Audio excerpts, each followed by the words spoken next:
For the past 6 years, I've had a really weird relationship with social media. It's like that toxic ex that always finds its way back into your life. Deleting social media can be one of the best decisions you ever make. However, I understand that this can be quite challenging, but I think restriction is actually not the only solution. So here are 7 tips on how you can get the benefits of not using social media without deleting the apps.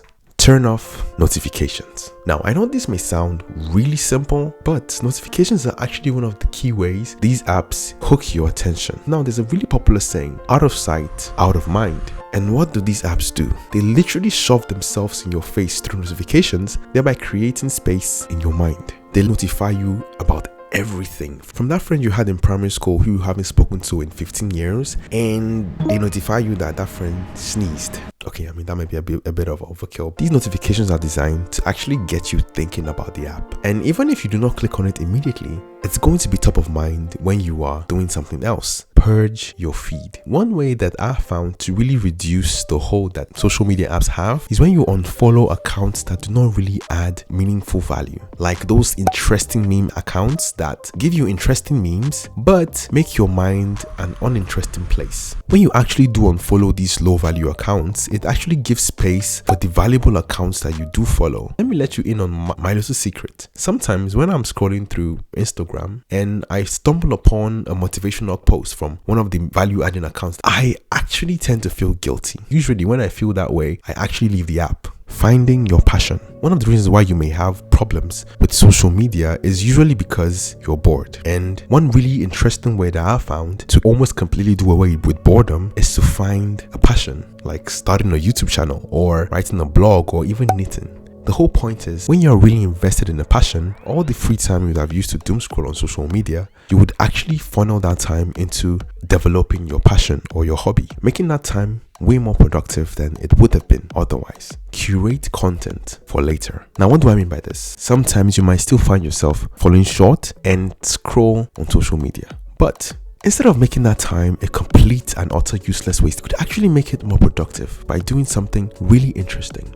And that is by saving gems that you find in your archives. Now, why is this important? Even though finding gold level content that can literally alter your life is rare on social media, they nonetheless exist. And during your scrolls, you might actually stumble on some of them. And instead of letting that moment in time go to complete waste, you can make it more productive by saving that piece of content. Now, I'm sure some of you might have this question in your mind. Oh, Bernard, I do that too. I save stuff on TikTok and Instagram. Now, where people tend to get this habit wrong is when, after saving it, they do not actually take time to go through the saved content. One way you can do this is just dedicate one day of the week to actually go through the curated content. And if you found something that you can literally apply, honestly, you've actually converted something that will have wasted your time into something that could potentially change your life. Use time limits. Now, most phones have the option of actually setting time limits on the amount of time you would like to spend on certain apps. That's one way to go about using time limits, or another way is actually by setting times within the day where you are allowed to only go on social media within those times. It could be 7 to 8 a.m. every day. That's the only time you can actually use to really scroll to your heart's content.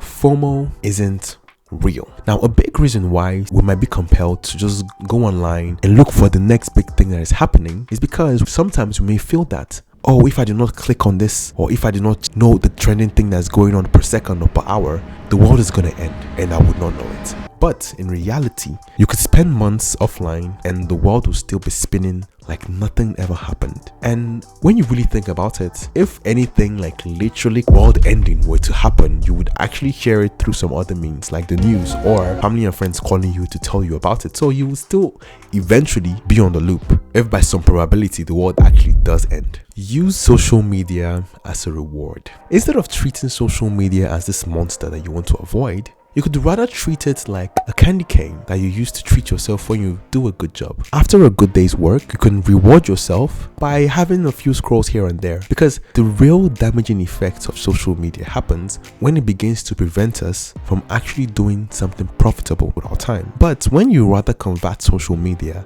as a reward system, it can actually enable your productive behaviors and make it something that you even look forward to. Now, with everything said on this video, there is still a small section of the population who have a really high tendency to fall into social media addiction. And for those people, I say you only live once.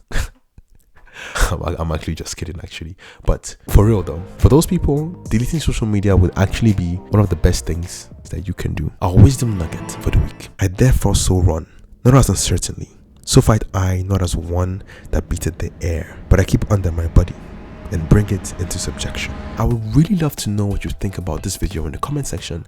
If any points resonated with you, I would love to know what you think about it. And guys, if you like this video, I think you're really going to love this video about 5 habits that will make you instantly more productive in 2025. With that, guys, remember to always keep it real.